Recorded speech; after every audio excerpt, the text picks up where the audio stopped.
A warm welcome to one and all for InBody's webinar on applications of bioelectrical impedance analysis in preventing immunodeficiencies. It's me, Ankita Ghak, today who will be taking you throughout the presentation today. Content: we are going to study about immunity and its assessment, screening and monitoring. So now let's talk about immunity. What is immunity? Immunity is the action to prevent disease, infections.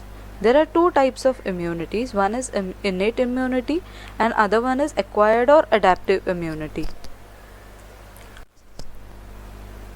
When any kind of virus or bacteria enters in your body, there are three lines of defense mechanism of our body which are activated. It can cause specific and non-specific defense mechanism.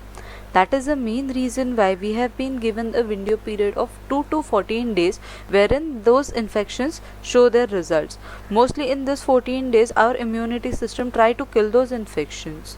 So this is the main time where we need to work upon our body and boost up our immunity to the more.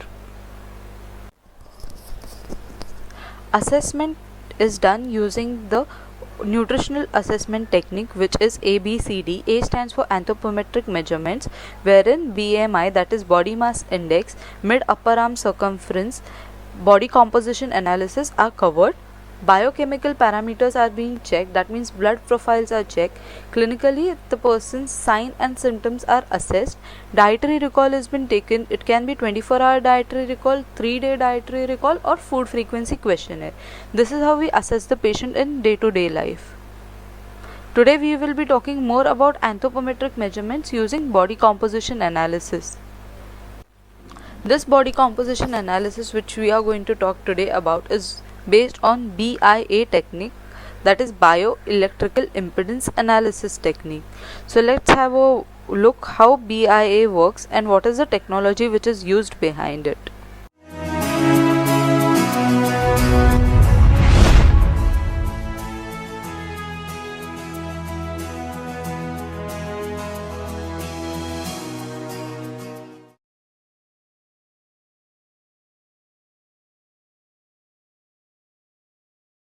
The human body is composed of four main components: water, fat, protein, and minerals.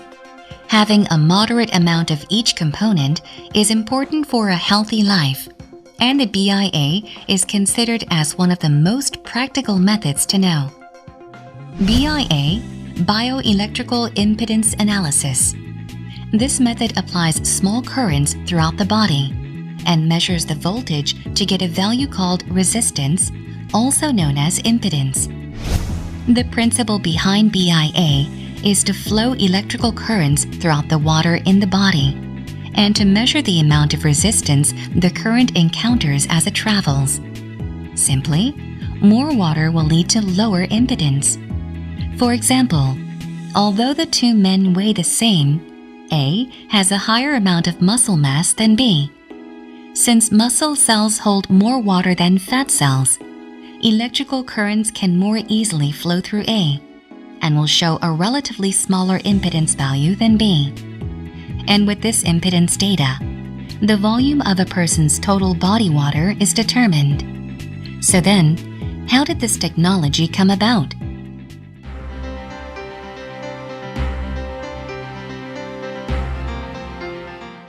In 1969, an experiment was carried out to find the correlation between whole body impedance and volume of total body water. The study proved that the impedance index, height squared divided by impedance, had the highest correlation with total body water. This index is considered as the starting foundation of BIA devices. 10 years later, an American company commercialized the first impedance meter. This meter used a single frequency of 50 kilohertz and measured the body's impedance. Due to its simplicity and convenience, this BIA device sought attention from many researchers. However, as more researchers started using the device, they soon became skeptical of its accuracy. The devices claim to produce whole body results actually only tested the right half, and their use of a single low frequency inaccurately measured the whole body impedance. In order to compensate for its inaccuracy, scientists developed equations using empirical estimations such as age and gender.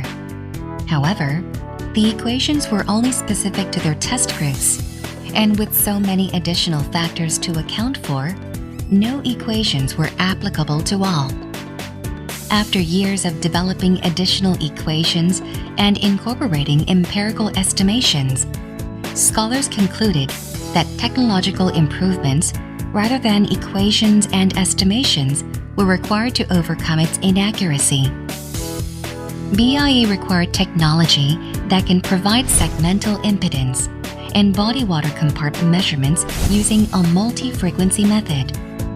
Then in 1996, the InBody, a body composition analyzer that took into account the limitations of conventional BIA devices, was introduced.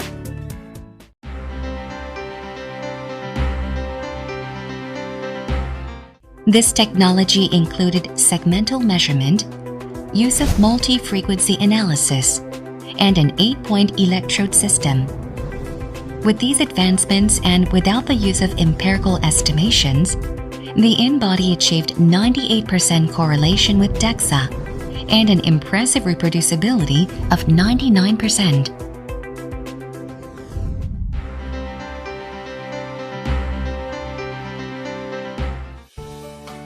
Prior to these advancements, the conventional BIA method considered the human body as one cylinder and only offered a single whole body impedance value.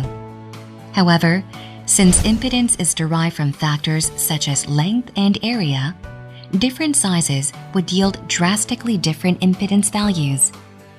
At a closer look, our body is not one, but 5 cylinders with different lengths and widths, and therefore, measurements should be segmentally analyzed. Furthermore, when it comes to the trunk, its short and wide cylindrical shape yields a very low impedance value. The trunk only accounts for around 5% of the whole body impedance, yet it is responsible for about 50% of the whole body mass, indicating that even a small change of 1 to 2 ohms in the trunk impedance value can significantly alter the whole body lean mass.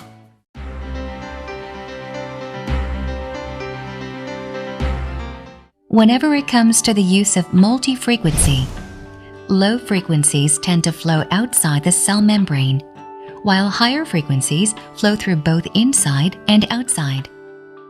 The use of a single low frequency is incapable of determining the water inside the cell. However, with the multi-frequency method, it is possible to accurately measure the total body water. More importantly, this method distinguishes and reveals the balance between intracellular and extracellular water.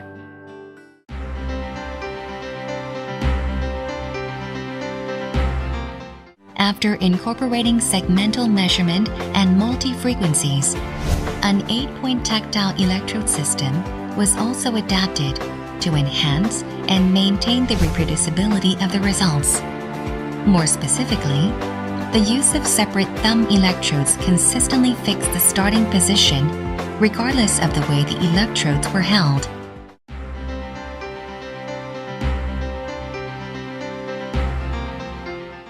Today, with these technologies, high accuracy is achieved, and factors such as age or gender are no longer required. As a result, BIA is considered as proven technology and is being widely used for many medical and research purposes, from sports medicine to nutritional management and many more. This device's accuracy, simplicity, and convenience have been validated and published in numerous renowned medical journals and studies worldwide.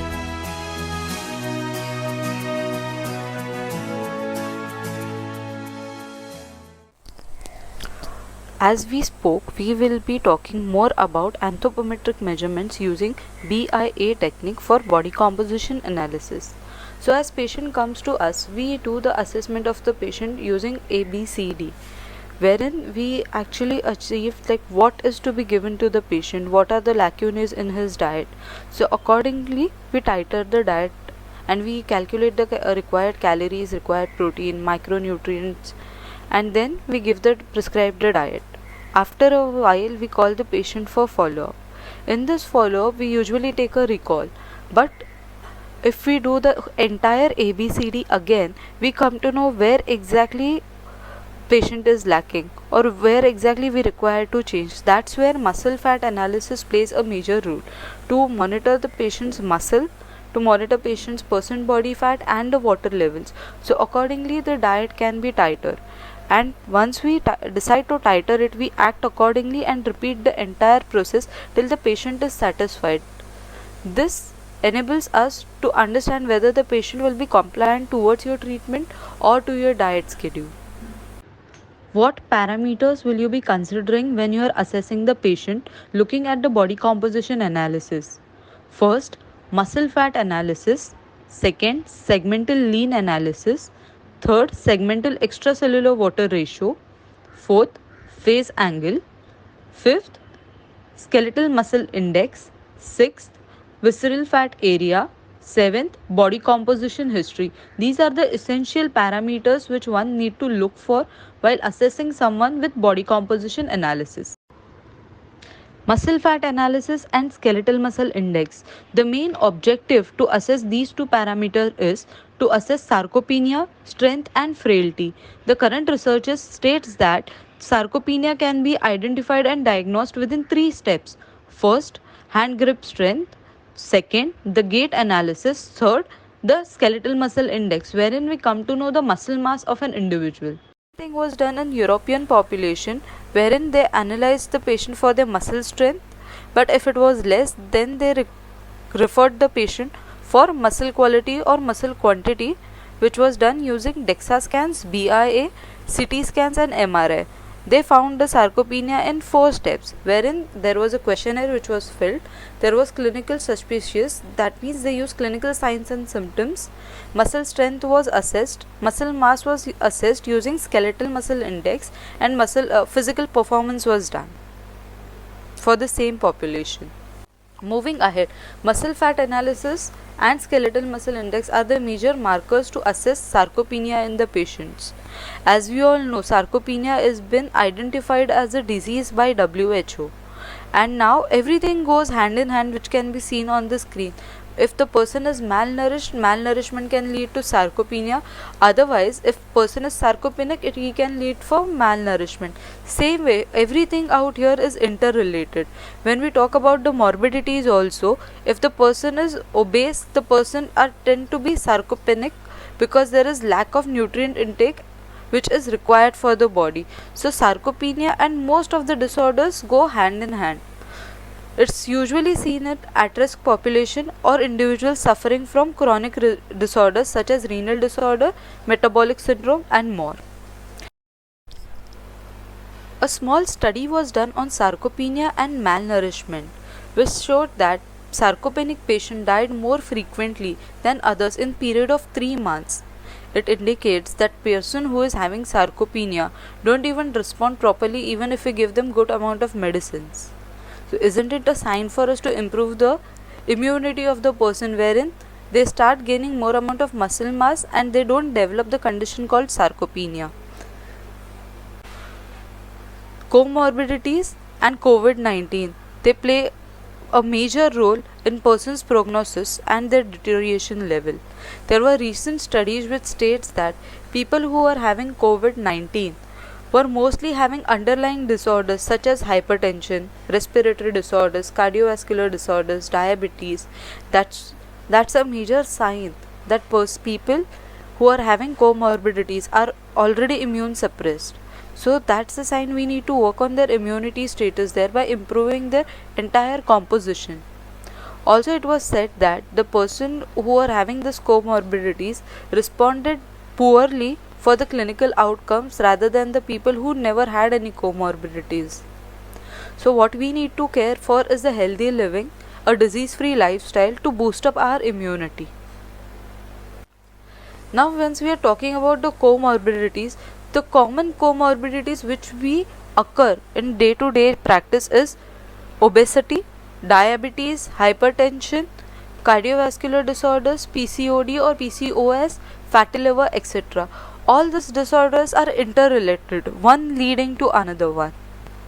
So, how do we put a stop? We always say fat is the culprit for it, but ever thought that muscle also play a major role to prevent this? Assessing segmental lean mass in a diabetic individual is very essential. The study states that hyperglycemia is commonly seen in the individuals with lower lean mass without any history of diabetes. Isn't it a sign to worry?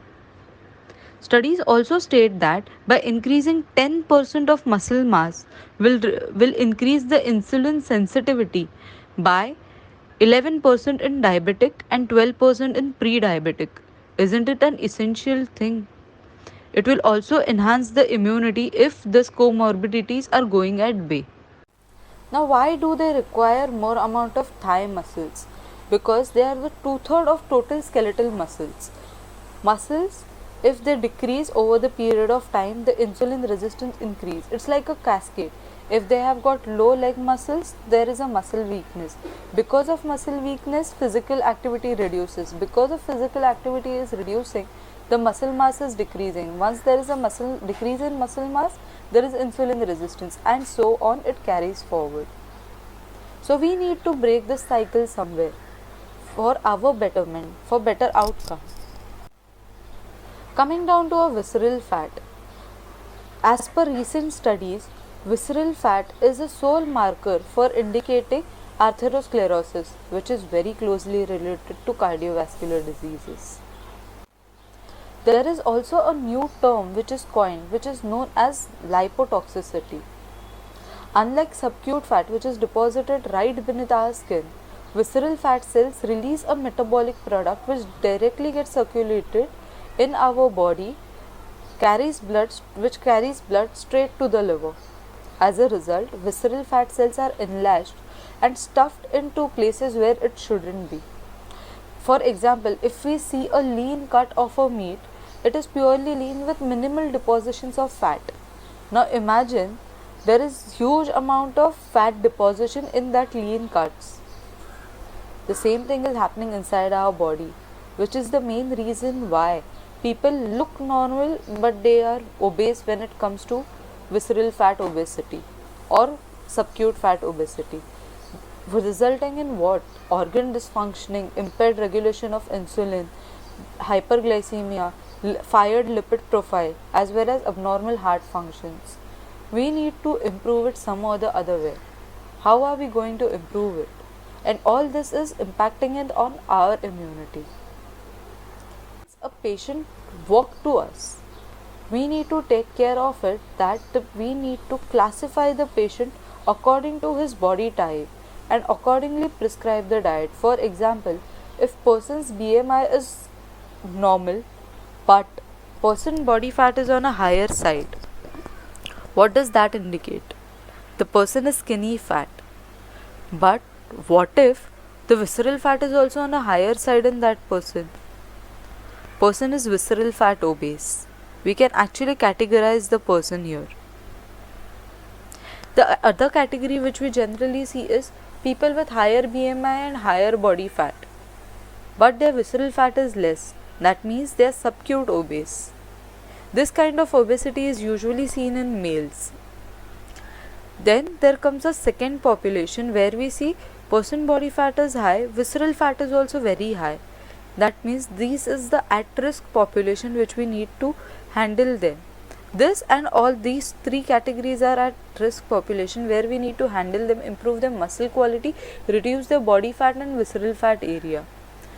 So we need to plan it accordingly once we classify the patient. Now coming down, if the person body fat is normal but this extracellular water ratio is on a higher side, what does that indicate? The person is having fluid retention in him. There is a swelling which is present, because of which BMI can be on a higher side. Then in such category we need to work up on their fluid restrictions and their sodium levels. Now coming down, if the person's extracellular water is below 0.380, then they are muscular, they are obese, they are still obese, but they are obese because of their body fat. So once we categorize these kind of individuals, it becomes very easy for monitoring them, for assessing them, and for their further follow-ups.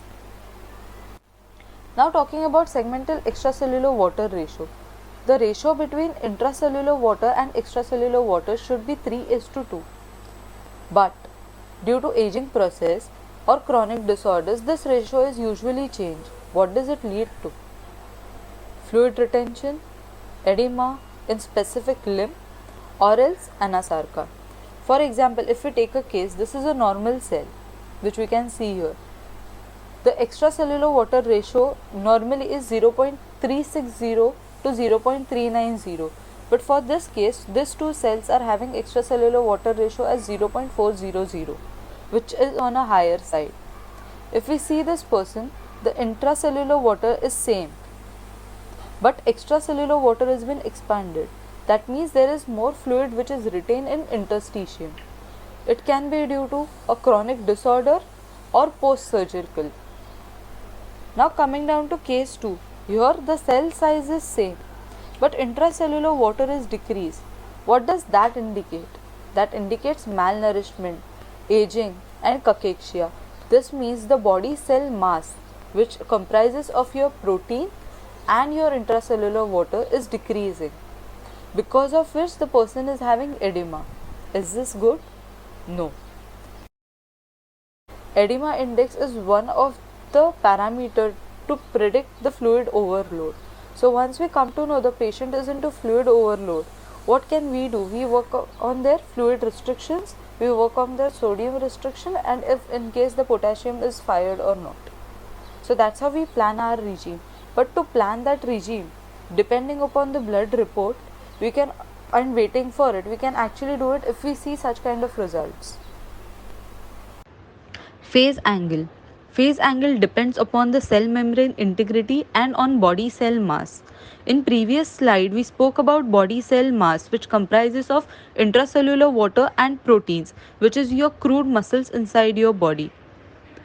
What does this phase angle indicates?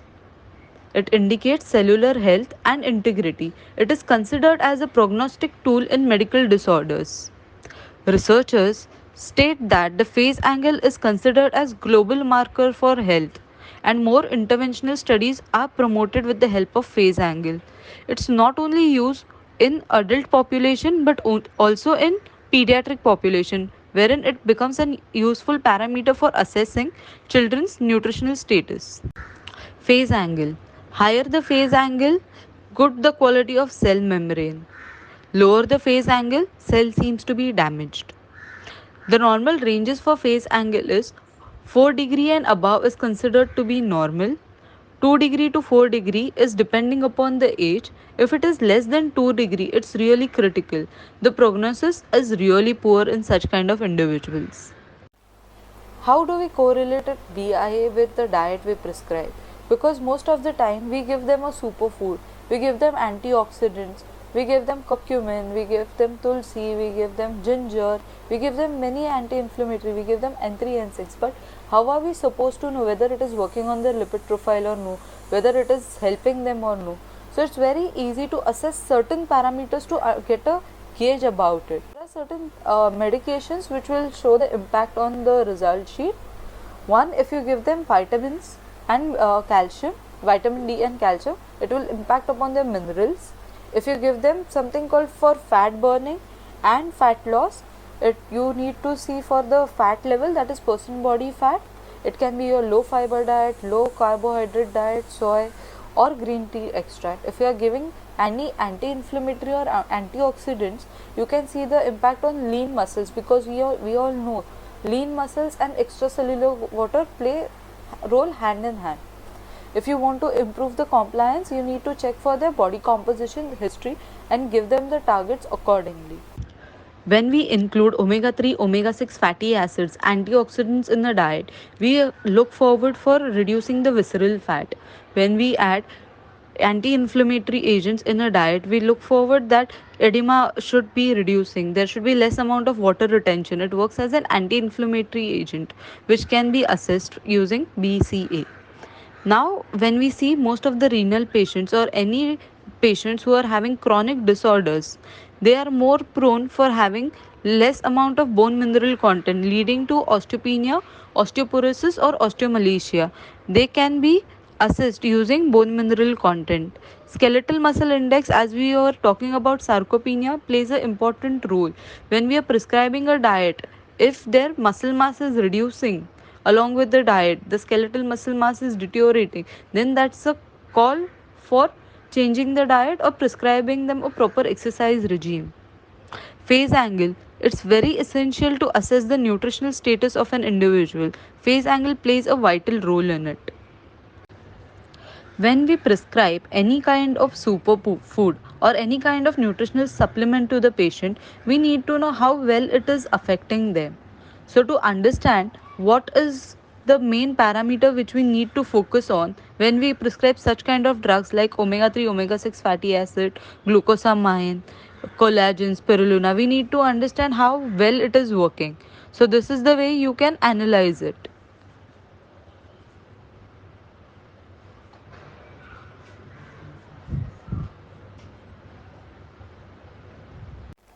One single parameter like percent body fat along with waist to hip ratio and visceral fat level can give us so many information, be it your fat burners, be it your fatty acids which you are giving, fiber, probiotics, antioxidants, to see whether the body fat is getting down or no, whether their lipid profile is improving or not, whether the bowel movement is proper, whether the cholesterol is getting improved or not, whether the blood sugar levels are in control or not.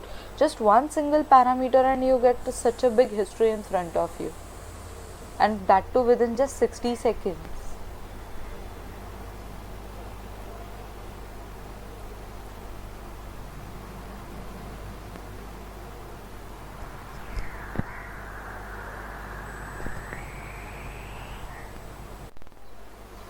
Monitoring patient for improving immunity. It's very important to monitor the patient. Once we have done with the assessment, once we have done with the planning, now monitoring plays a crucial role. Now what all we need to monitor? Firstly, we need to identify what we are going to monitor. Monitoring muscle fat analysis plays an essential role. When we talk about muscle fat analysis, how do we look at it? If we connect the dots between the weight, skeletal muscle mass, and body fat mass, it will depict a graphical shape. For example, the first one where you can see the C, we call it as a cautionary curve, where muscles are really less as compared to their body fat and weight. These people are more prone for infections and you can see them frail. Coming down to a next step where there is a balance between the weight, muscles, and body fat, we call it as an I shape, which is an ideal body type for healthy individuals. Moving further, we see the D shape wherein the weight is normal, fat mass is also normal, but the muscle mass is high. That means this person is muscular, which can be seen in superfit people who are participating in the powerlifting or aesthetic athletes. Understanding C shape. When we say C shape, there are three types of C shape. Coming down to first one, where we see the weight is normal, body fat is normal, but muscle mass is really less. This kind of individual is having a standard weight but is really weak. That weakness can be because lack of exercise, lack of protein intake, any serious injury, or any kind of illness which the person is having. You can also see edema, loss of muscle mass in such kind of individuals. But if you see such kind of graph in a child, it can lead to inhibition of a growth in a proper manner. So it's a time to act before it's too late. Coming down to a second type of graph in C shape, wherein you see weight is normal, muscle mass is still less, but the body fat is really over.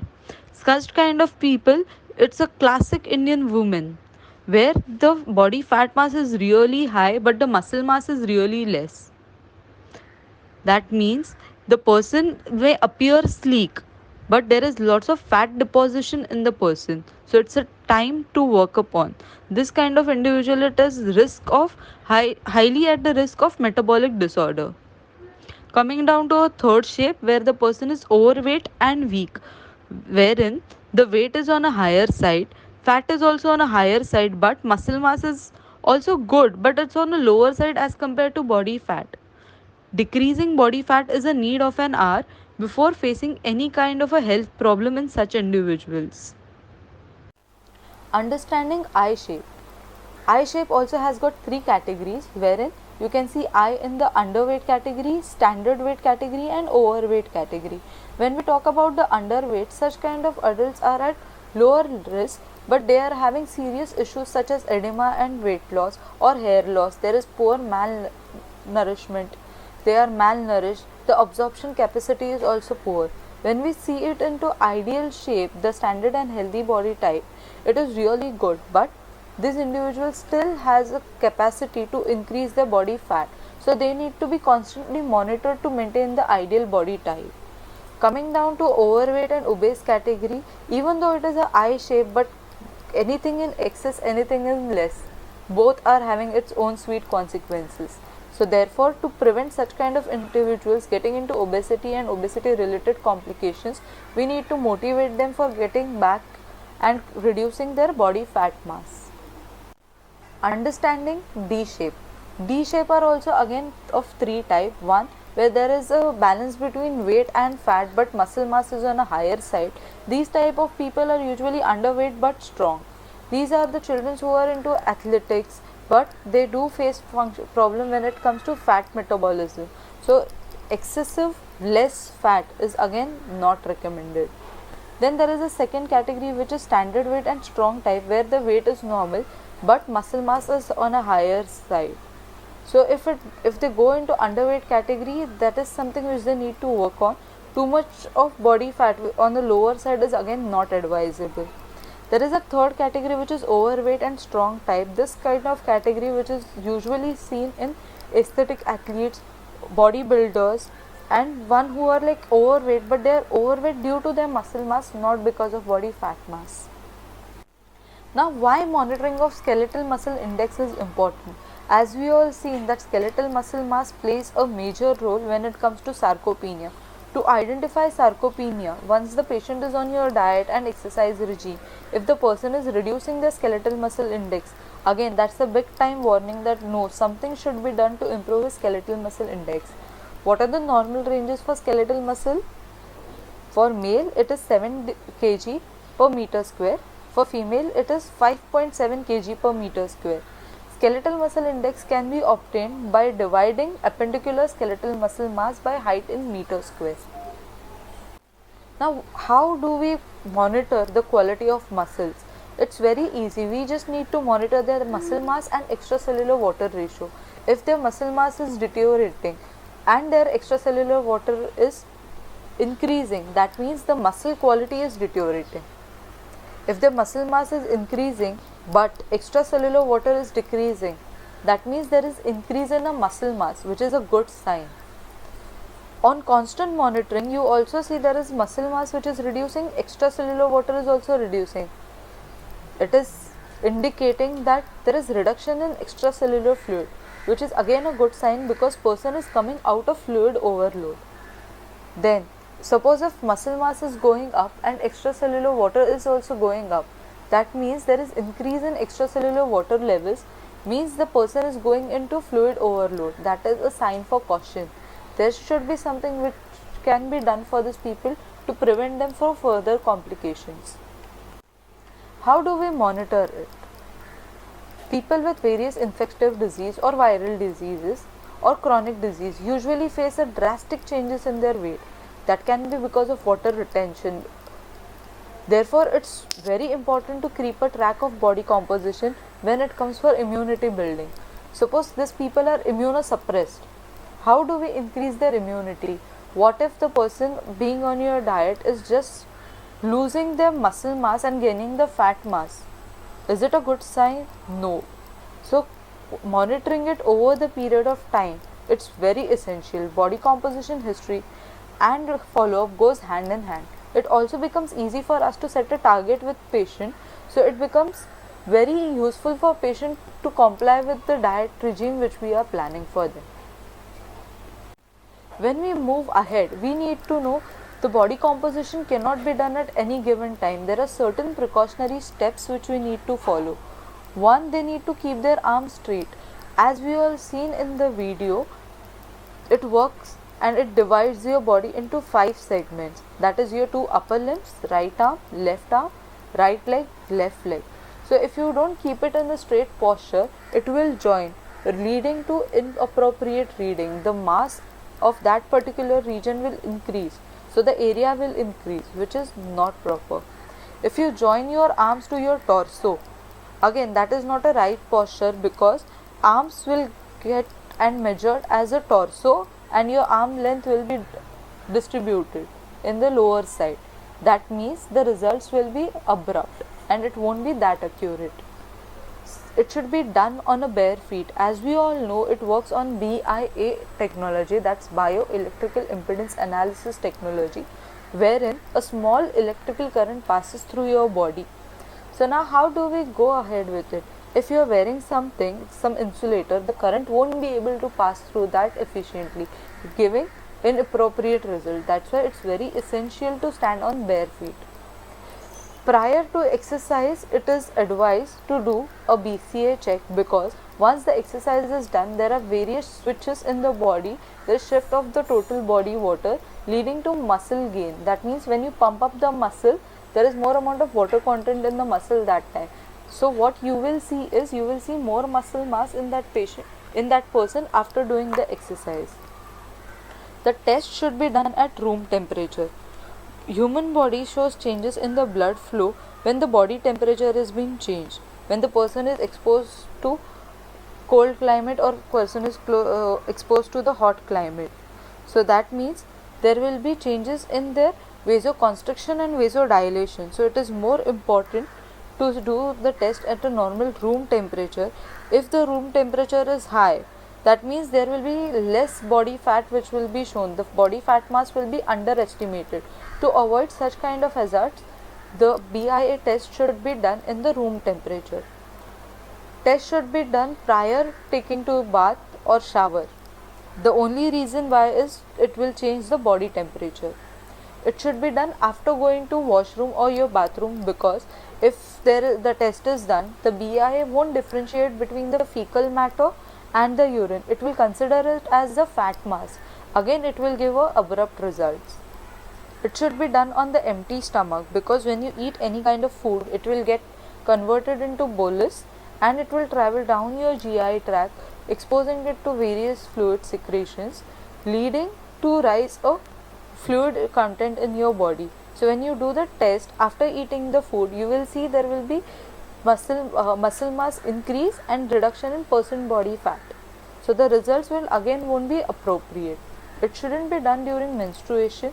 The only reason why is there are various hormonal changes taking place in women's body, which is affecting the body compositions. Therefore, it is advised for not to do the test in menstruation time. Results may vary if you input wrong height and wrong weight. Its only reason why, because it works on impedance index, which is height square upon impedance.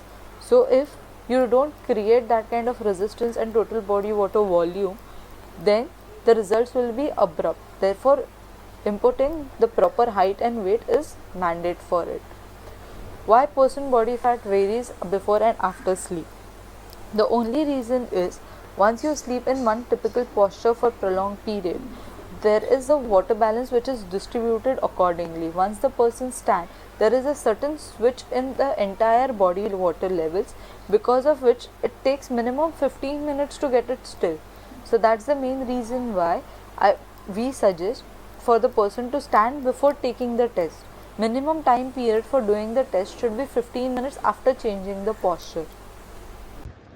To sum it up, immunity plays a vital role to block attacks by all kind of viruses and bacteria. To build up our immunity in existing morbidities, Patients suffering from existing morbidities, monitoring them and their body composition is an essential tool because that's what is going to improve their immunity.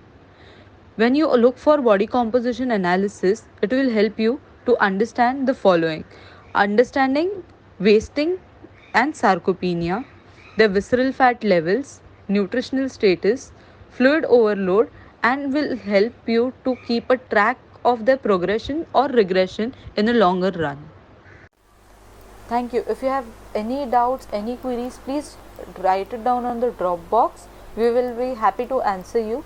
If you have more doubts, you can write to us at ankita@inbody.com. Thank you.